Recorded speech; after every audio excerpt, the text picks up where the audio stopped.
नमस्कार साथियों, बहुत बहुत स्वागत है आपका अपने YouTube चैनल पर। साथियों, आज हम बात करेंगे गुरु ग्रह की। कुंडली के सभी 12 भावों में विराजमान होकर के गुरु कैसा फल प्रदान करते हैं, आज इस एपिसोड के माध्यम से हम जानेंगे। साथियों, इससे पहले कि हम अपने वीडियो की शुरुआत करें, थोड़ी सी जानकारी गुरु ग्रह के बारे में कर लेते हैं। साथियों, गुरु ग्रह सभी नवग्रहों में अत्यंत शुभ ग्रह होते हैं। ये जहाँ पर भी बैठते हैं और जहाँ पर इनकी दृष्टियाँ जाती हैं, वैसे तो गुरु को 3 दृष्टियाँ प्राप्त हैं, जो कि हैं 5, 7 और 9। ये जिस भाव में बैठेंगे उस भाव को भी आपको इंक्लूड करना है। उस भाव से 5वां भाव, 7वां भाव और 9वां भाव, इन 3 भावों को ये देखेंगे।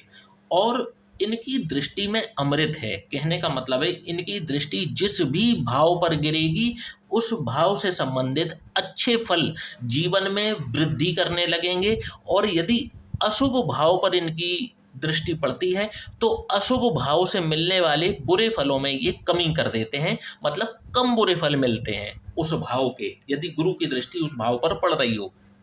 गुरु के 3 नक्षत्र होते हैं, जिनका नाम है पुनर्वसु, विशाखा और पूर्व भाद्रपद।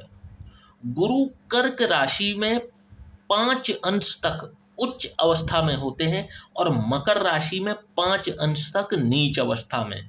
सूर्य, मंगल और चंद्रमा इनके मित्र हैं, या यूं कहें कि इनके साथ जब भी गुरु के दृष्टि संबंध बनते हैं या युतियां बनती हैं तो बहुत अच्छे परिणाम देखने को मिलते हैं।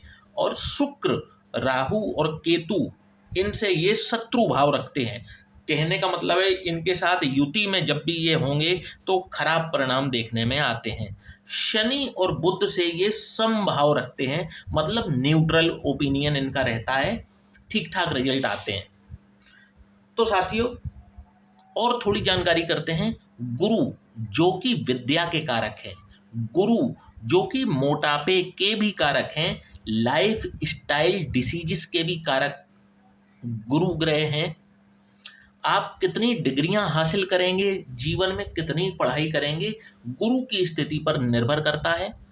गुरु ही आपको संतान के भी कारक बनते हैं, कुंडली में विवाह के भी कारक बनते हैं। धन के नैसर्गिक नेचुरल जो कारक हैं वो गुरु ही हैं। आभूषण जिन्हें स्वर्ण कहा जाता है, ये भी गुरु के ही अधीन आते हैं। सोना, जिसे सोना कहते हैं, गुरु के ही अधीन आता है।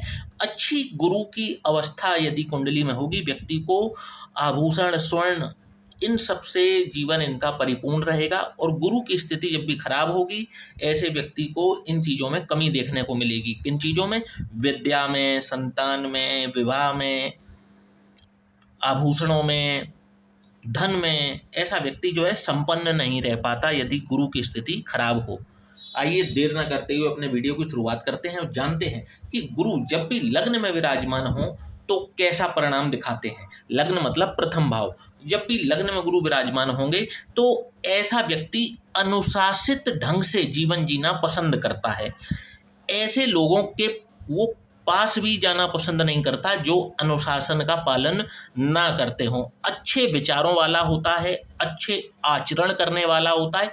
नेचुरली बाई बर्थ इनके अंदर ज्ञान जो है ना, वो ईश्वर जैसे इनबिल्ट करके भेजता है।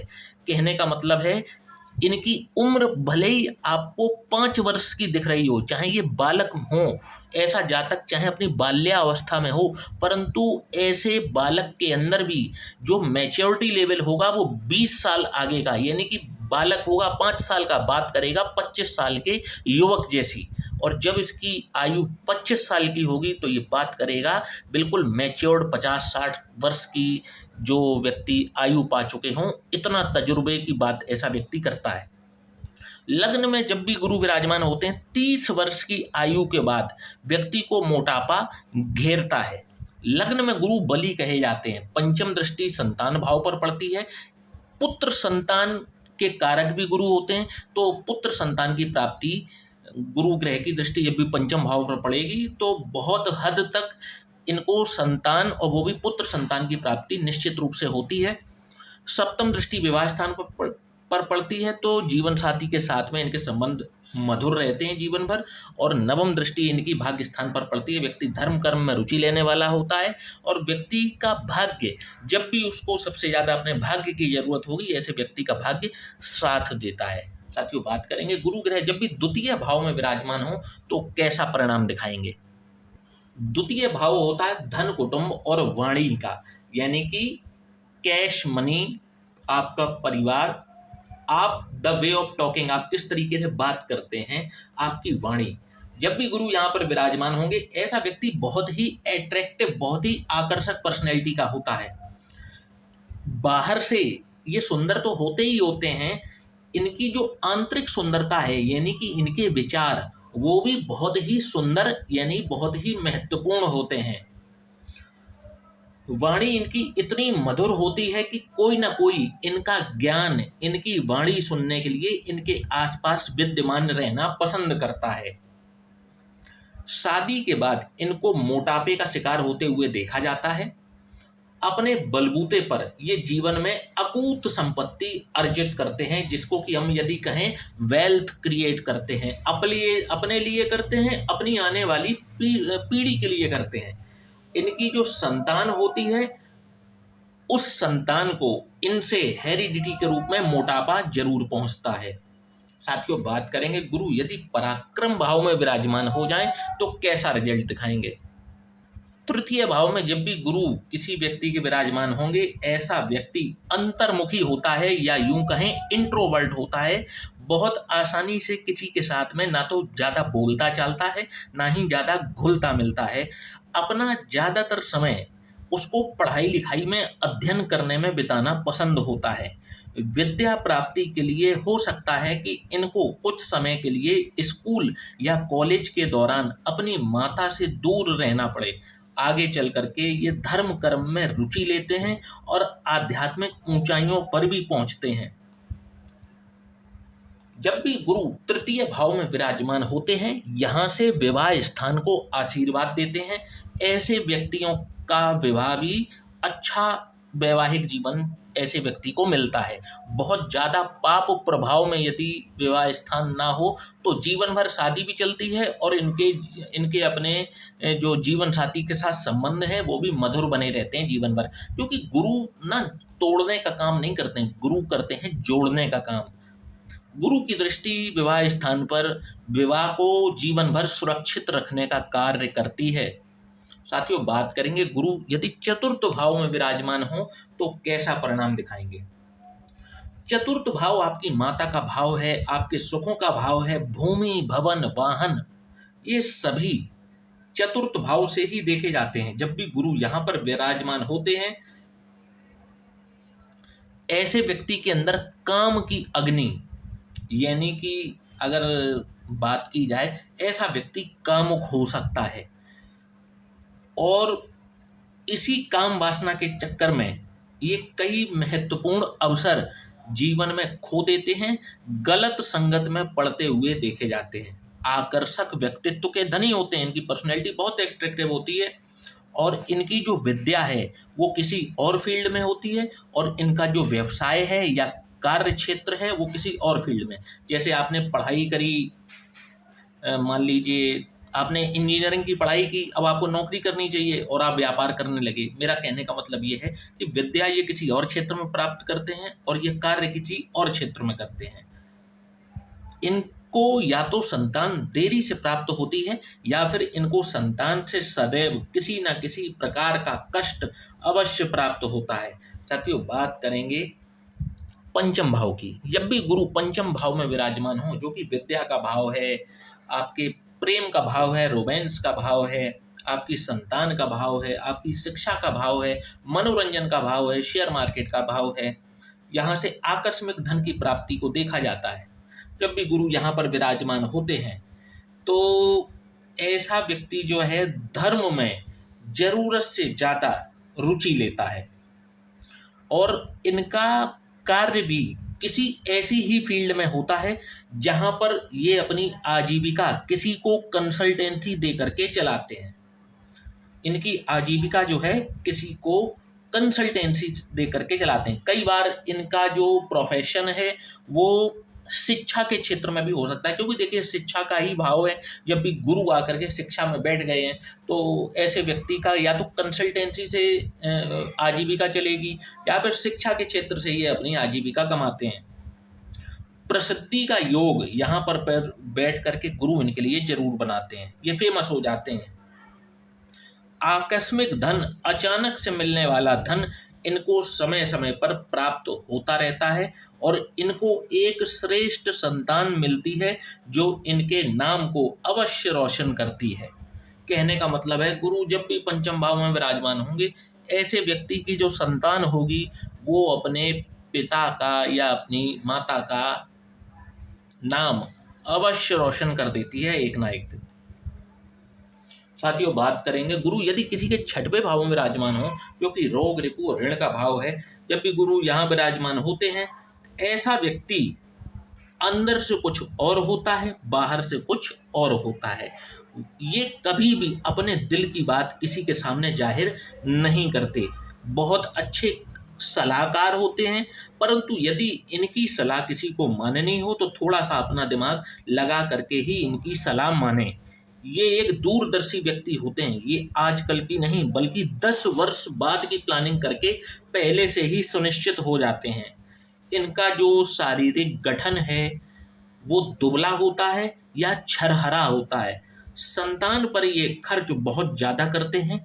इनकी जितनी खर्च करने की क्षमता होती है उससे अधिक भी खर्चा ये संतान के ऊपर करते हैं। साथियों, बात करेंगे सप्तम भाव की। जब भी गुरु सप्तम भाव में विराजमान होंगे तो कैसा परिणाम दिखाएंगे, तो आप देखेंगे कि ऐसे व्यक्ति का जो भाग्योदय है वो विवाह के पश्चात अवश्य होता है। यदि ये ठीक से कुंडली मिलान करके विवाह करें तो इनका दाम्पत्य जीवन भी सुखमय और सफल रहता है। तार्किक ये गजब के होते हैं। जब भी बातचीत होती है वहां पर कभी भी ये अंधविश्वास या किसी प्रकार की किसी भी गलत चीज का समर्थन नहीं करते।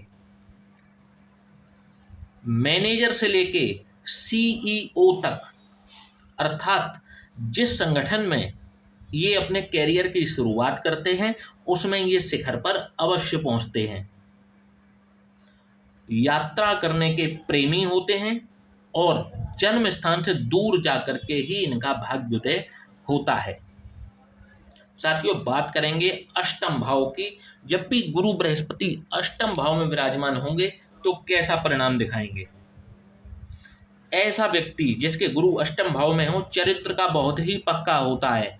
अपने बलबूते पर ये जीवन में सब कुछ प्राप्त कर लेते हैं। ऐसी ऐसी चीजें जो इन्होंने कभी भी सोची नहीं होती हैं वो भी अपनी विद्या, अपनी बुद्धि और तेज और धैर्य से प्राप्त कर लेते हैं। 40 वर्ष की आयु के पश्चात इनकी रुचि आध्यात्म में जरूरत से ज़्यादा हो जाती है और इसमें ये एक्सीलेंस पर भी जाते हैं।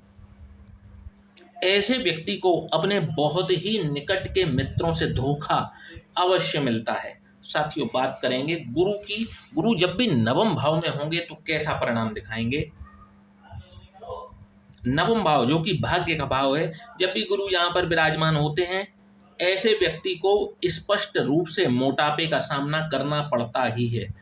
इनका भाग्योदय और मोटापा दोनों ही 30 वर्ष की आयु के पश्चात शुरू हो जाते हैं। शिक्षा किसी और क्षेत्र में प्राप्त करते हैं और इनका जो व्यवसाय है या नौकरी है किसी और फील्ड में होती है। सरकारी नौकरी का योग यहाँ पर बैठे हुए गुरु इनके लिए बनाते हैं, या यूं कहें कि इनको सरकारी नौकरी आसानी से प्राप्त हो जाती है। यदि ये थोड़ी सी भी तैयारी कर लें तो यहाँ पर बैठे हुए गुरु इनको सरकारी नौकरी की प्राप्ति अवश्य करवा देते हैं, क्योंकि नवम भाव में गुरु जो हैं वो राजयोग का निर्माण करते हैं।